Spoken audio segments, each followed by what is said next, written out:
एक समय की बात है। एक पति और पत्नी मुंबई शहर के एक फ्लैट में रहते थे। उनका एक ही बेटा था। उन लोगों ने अपने बेटे की पढ़ाई में जी जान लगा दिया था।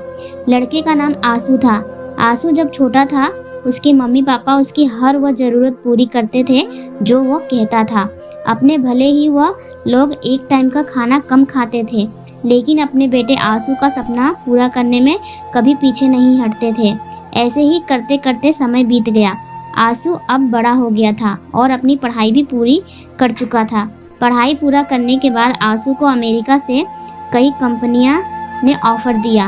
आंसू ने अपनी मम्मी पापा से अमेरिका में जॉब करने के बारे में बताया। आंसू के मम्मी पापा ने आंसू को जब अमेरिका में जॉब करने के बारे में सुना तो उन लोगों ने आंसू को तुरंत मना कर दिया कि हम अमेरिका में तुम्हें जॉब करने के लिए कभी नहीं जाने देंगे।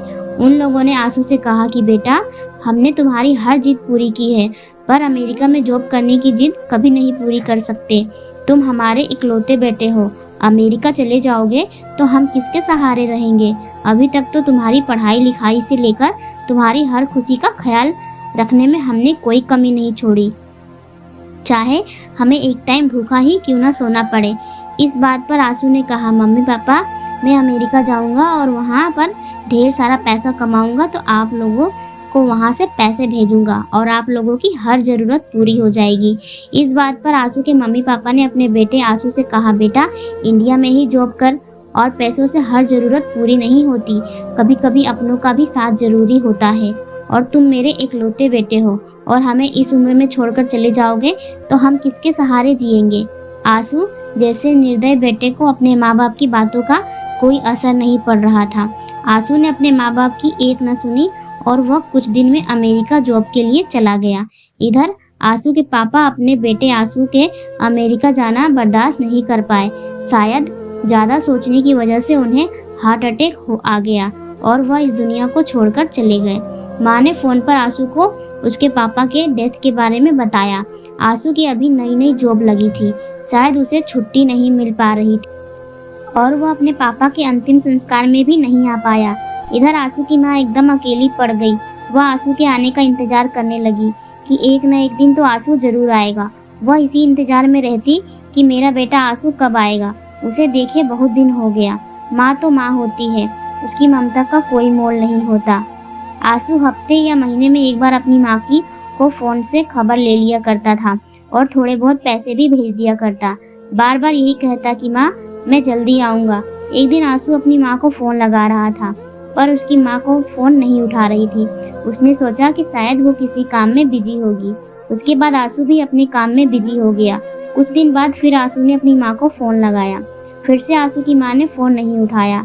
आंसू थोड़ा सोच में पड़ गया कि आखिर माँ फोन क्यों नहीं उठा रही है। ऐसा तो पहले कभी नहीं हुआ। माँ चाहे कितनी भी बिजी क्यों ना हो, मेरा फोन वह जरूर उठा लेती है।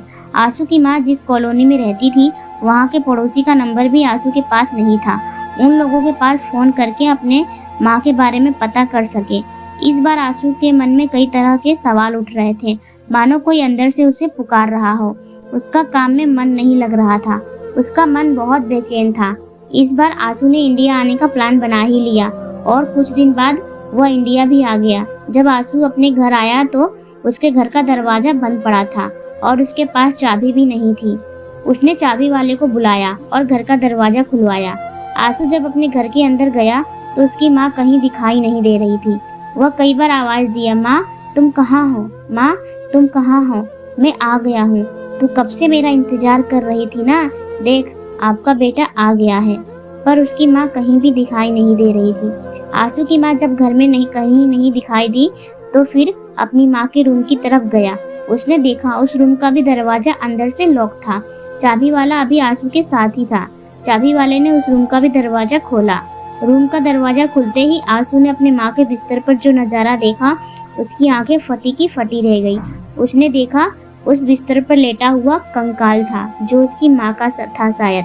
आंसू की माँ आंसू को इंतजार करते करते 2-3 महीने पहले ही मर चुकी थी।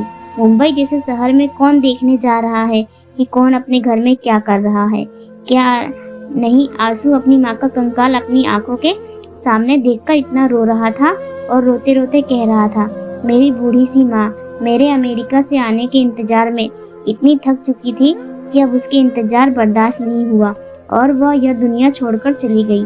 मैं अपने आप को अब जिंदगी भर कभी माफ नहीं कर पाऊंगा। मेरे जैसा बेटा भगवान किसी माँ को न दे। अब मेरी पूरी जिंदगी एक अफसोस बनकर रह जाएगी।